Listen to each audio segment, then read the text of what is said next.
The critical question in the West today is, can freedom survive where virtue isn't able to flourish? Hi, I'm John Stonestreet, and welcome to this week's 2-Minute Warning.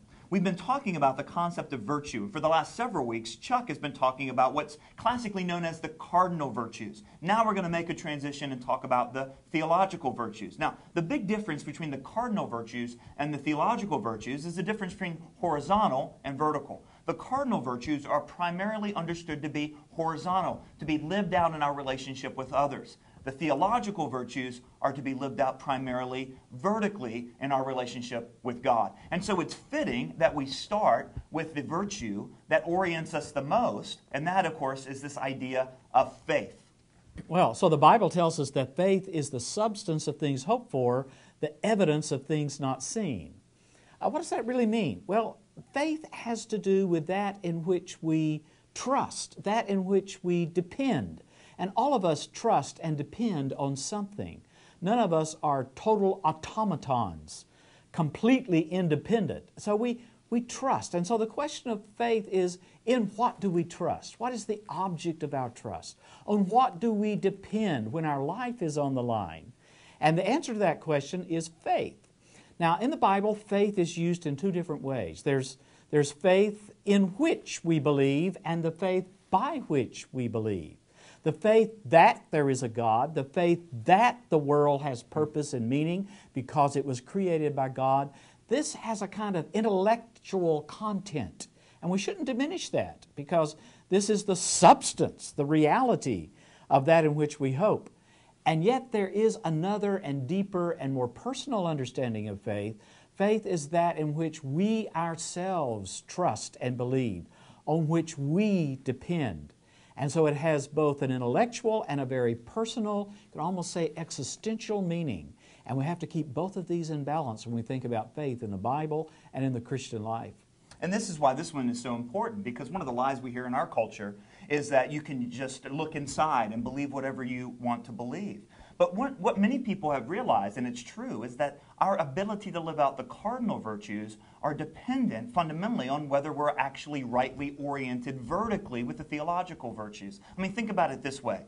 It's one of the worst things, as Chuck used to say, that you could tell someone is let your conscience be your guide. Because if your conscience is fragmented, if your conscience is fractured, you're going to go off into all different directions. This is why a compass works. Not because it tells you which way to go, but because it always points to something fixed outside of yourself by which you can locate yourself. And that's the point of faith, is that if we have this fixed reference point outside of ourselves, then we can locate who we are and we can navigate our way through the world as we try to live out these other virtues. And of course, the 20th century is the evidence of what happens when we lose that orientation point, both as individuals and the narcissism that we've talked about. But then if you also look at the history of the 20th century, you could call it the history of utopian fantasies. And of course, the idea was at the end of the 1800s, there was this idea that God is dead and that we can move on through purely secularist forms of government, secularist social engineering projects like eugenics and so on. And it led to the 20th century being the bloodiest century in human history. I believe God is calling us as a culture and us as individuals to trust in Him. That's the message of faith, to put your hope in Jesus Christ, in the God of creation. There is no other way to bring order and stability and peace in our world today. Well, and one of the things I think is worth mentioning here as we close is that faith in God is not just faith in a God on our terms. It's a faith in the God as He reveals Himself to be. We can't make God in our image. We have to recognize that He is from which we get our essence and our being and our very existence. And we have to orient ourselves around Him, not reorient God's nature around us. Thanks for joining us this week on the 2-Minute Warning.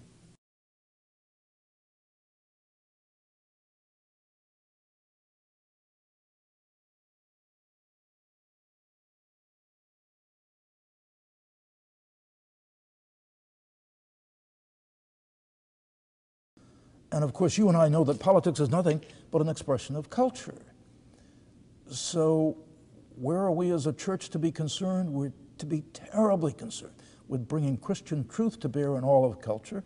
Again, something Lewis talked about repeatedly, so that we can govern ourselves so that there is a sense of virtue among the people so that we can behave responsibly.